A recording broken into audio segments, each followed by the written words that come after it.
और ये समझेंगे उन लोगों से जो समझते हैं जो आज हो रहा है वो कल्मिनेट किस तरफ होगा। हमारे साथ जुड़ने वाले खास मेहमानों के साथ ये बातचीत आज हम करेंगे। डिफेंस एक्सपर्ट संजय मेस्टन हमारे साथ इस चर्चा का आज हिस्सा हो रहे हैं और यहां पर यूके देवनाथ साहब फॉर्मर एयरफोर्स ऑफिसर हमारे साथ इस चर्चा का हिस्सा है। हमारे साथ पीके घोष सर भी जुड़ रहे हैं जो कि नेवल ऑफिसर रह चुके हैं और इसके अलावा प्रोफेसर अमिताभ सिंह हमारे साथ इस चर्चा का हिस्सा है। उनके साथ समझने की कोशिश करेंगे। लेकिन ये जो हालात हैं कुल मिलाकर हर दिन क्या क्या चीजें हो रही हैं और ये सीक्वेंसेस जो हैं इवेंट्स के ये किधर कल्मिनेट होंगे ये समझना बेहद जरूरी। मेजर जनरल संजय मेस्टन के साथ चर्चा की शुरुआत। जनरल मेस्टन, अभी जो हो रहा है वो किधर कल्मिनेट करेगा?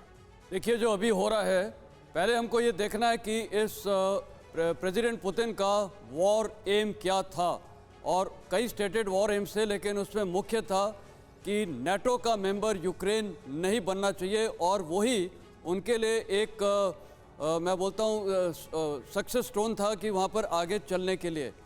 अब क्या हो रहा है, आज की तारीख में फिनलैंड और स्वीडन नाटो के लिए एप्लीकेशन दे दिया है।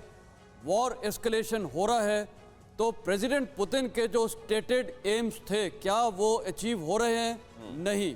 अगर नहीं हो रहे हैं, वेस्टर्न नेशन सपोर्ट दिया जा रहा है, नाटो का एक्सपेंशन फर्दर हो रहा है और इसको मैं देखते हुए मेरे को लग रहा है ये लड़ाई थोड़ी लंबी। ये जो बात आपने कही है सर, ये बहुत महत्वपूर्ण बात है और हमको हमारे दर्शकों को ये समझना होगा। देखिए, वॉर वेटरन आपको क्या समझाने की कोशिश कर रहे हैं, वो ये कह रहे हैं कि कभी भी किसी दुश्मन के मारे जाने से या उसके सरेंडर करने से ये बड़े युद्ध नहीं रुका करते। इसमें पॉलिटिकल ऑब्जेक्टिव जब तक अचीव नहीं हो जाता तब तक वो युद्ध नहीं रुकते।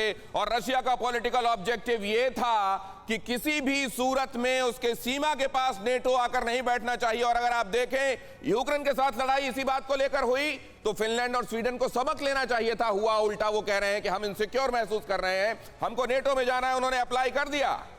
पीके घोष सर, अब सवाल यह है कि यहां स्विफ्ट और स्मूथ एंट्री की बात की जा रही है इन दोनों कंट्रीज के लिए। जेन्स स्टोल्टनबर्ग बाकायदे फोटो खिंचाई है उन्होंने ये एप्लीकेशन लेते हुए। मुझे नहीं मालूम कि इसके पहले कब कब फोटो खिंची हैं इस तरीके से जब जब कंट्रीज ने अप्लाई किया है, लेकिन इस बार फोटो खिंचाकर लोगों के सामने रखा गया।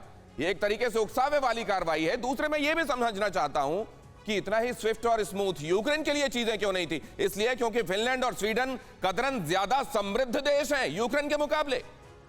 देखिए, सबसे पहली बात यह है कि स्वीडन और फिनलैंड दोनों ईयू में पहले ही जुड़े हुए थे और वो नेटो के साथ कुछ काम कर रहे थे।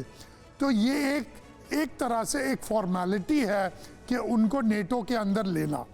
अच्छा, मैं एक महत्वपूर्ण बात कहना चाहता हूँ जिसकी अभी तक पुष्टि नहीं हुई है। ये भी सुना जा रहा है कि पुतिन साहब ने एक कदम पीछे ले लिया है और जब देख रहे हैं कि ये दो देश नेटो ज्वाइन कर रहे हैं, उन्होंने शायद ये भी कहा है कि मुझे कोई इतराज़ नहीं कि स्वीडन और फिनलैंड नेटो ज्वाइन करे, लेकिन नेटो का जो मतलब ट्रूप्स हैं, जो इक्विपमेंट है, न्यूक्लियर स्पेशली न्यूक्लियर एसेट्स हैं, वो स्वीडन और फिनलैंड तक नहीं पहुंचना चाहिए।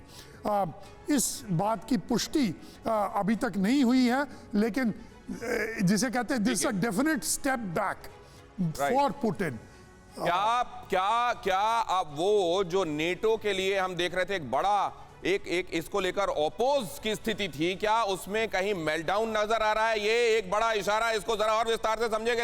अड़ी सोमवार से शुक्रवार शाम 6 बजे सिर्फ TV9 भारतवर्ष पर।